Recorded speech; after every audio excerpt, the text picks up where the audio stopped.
లలో ఆత్మహత్య చేసుకున్న అఖిల కేసులో నిందితుడు అఖిల్ సాయి గౌడ్ను పోలీసులు అరెస్ట్ చేశారు.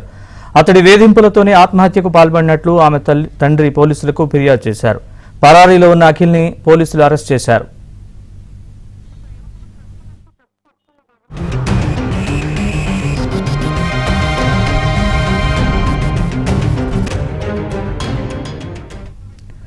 ప్రియుడు పెళ్లికి నిరాకరించడంతో న్యూ ఎల్బీ నగర్లో నివసిస్తున్న యువతి అఖిల ఆత్మహత్యకు పాల్పడింది. అఖిల్ సాయి గౌడ్ అనే యువకుడు ఆమెను 8 ఏళ్లుగా ప్రేమిస్తున్నాడు. మొదట్లో అతడి ప్రేమను తిరస్కరించినా ఆత్మహత్య చేసుకుంటానని బెదిరించడంతో అతడి ప్రేమను అంగీకరించింది. గత కొంతకాలంగా యువతిని తీవ్రంగా వేధించడంతో పాటు పెళ్లికి నిరాకరించడంతో ఆమె తీవ్ర మనస్తాపానికి గురై ఆత్మహత్యకు పాల్పడింది.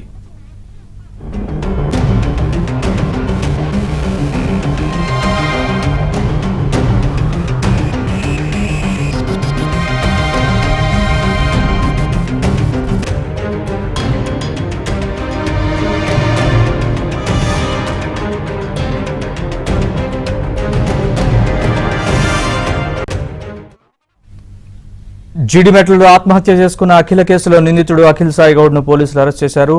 అతడి వేధింపులతోనే ఆత్మహత్యకు పాల్పడినట్లు ఆమె తండ్రి పోలీసులకు ఫిర్యాదు చేశారు. పరారీలో ఉన్న అఖిల్ను పోలీసులు అరెస్ట్ చేశారు.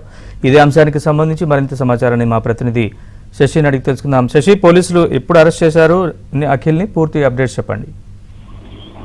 జీడిమెట్లలో అఖిల అనే యువతి ఆత్మహత్య కేసులో నిందితుడు అఖిల్ ను జీడిమెట్ల పోలీసులు అరెస్ట్ చేశారు.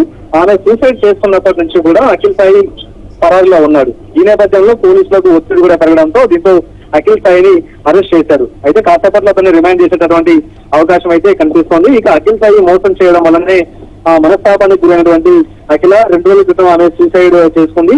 అయితే తాను ఎందుకు ఆత్మహత్య చేసుకుంటున్నారో అన్న అంశాల గురించి కూడా పూర్తి స్థాయిలో ఒక సూసైడ్ నోట్ రాసి మరి ఆత్మహత్య చేసుకుంది. అయితే 8 ఏళ్లుగా అఖిల్ సాయి అఖిలను ప్రేమిస్తూ ఉన్నారు. ఇద్దరు కూడా ప్రేమలో ఉన్నారు. అయితే ముందు అఖిల్ సాయి అఖిల వెంటబడ్డాడు. ఖచ్చితంగా ప్రేమించాలంటూ కూడా వెంటబడినటువంటి నేపథ్యంలో ఇక అఖిల కూడా ప్రేమించక తప్పని పరిస్థితి ఏర్పడింది.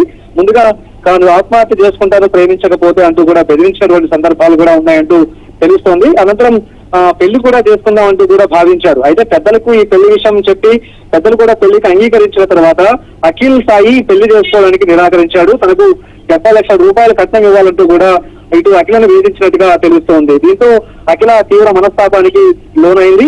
ఇక తాను మోసపోయానంటూ కూడా గ్రహించి ఆమె సూసైడ్ కు పాల్పడింది. అయితే సూసైడ్ చేసుకోవడానికన్నా ముందు ఆమె ఒక సూసైడ్ నోటు రాసింది. అది చాలా విదారకంగా ఉందంటూ కూడా చెప్పుకోవచ్చు.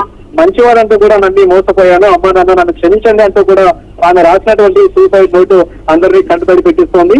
ఇక నడి రోజులో అతను నన్ను తిట్టినా కొట్టినా 8 ఏళ్లుగా కూడా భరిస్తూ వచ్చాను. తాను డిగ్రీ చదువుకున్నప్పటికీ కూడా చదువు లేని ఒక వ్యక్తిని ప్రేమించాను, అతనితో నరకం అనుభవించాను అంటూ కూడా ఆమె తన సూసైడ్ నోట్లు చాలా స్పష్టంగా పేర్కొంది. అయితే ఇక అఖిల్ సాయి సూసైడ్ చేసుకున్న తర్వాత అఖిల్ సాయి సూసైడ్ చేసుకున్నాక ఆయన పరారీలో ఉన్నారు. అప్పటి నుంచి కూడా పోలీసులు ఆయన కోసం గాలింపు చేపట్టారు. మొత్తానికి ఎట్టగలకు ఇక పోలీసులు అతన్ని అరెస్ట్ చేసి జీడిమెట్ల పోలీస్ స్టేషన్ తరలించారు. ప్రస్తుతం రిమాండ్ కు సంబంధించినటువంటి అంశాలన్నీ కూడా చూస్తున్నారు. కాసేపట్లో అతన్ని రిమాండ్ కి తరలించేటటువంటి అవకాశం అయితే ఉంది. 4 గంటల ప్రాంతంలో ఇక అఖిల ఆత్మహత్యకు సంబంధించినటువంటి పూర్తి సమాచారాన్ని ఇక ఇన్స్పెక్టర్ మీడియా సమావేశం ద్వారా వివరించనున్నారు. అసలు అఖిల ఆత్మహత్య గల కారణాలేంటి, అఖిల్ సాయి అఖిలను ఏ విధంగా వేధించాలన్న అంశాల గురించి కూడా మీడియా సమావేశంలో పోలీసులు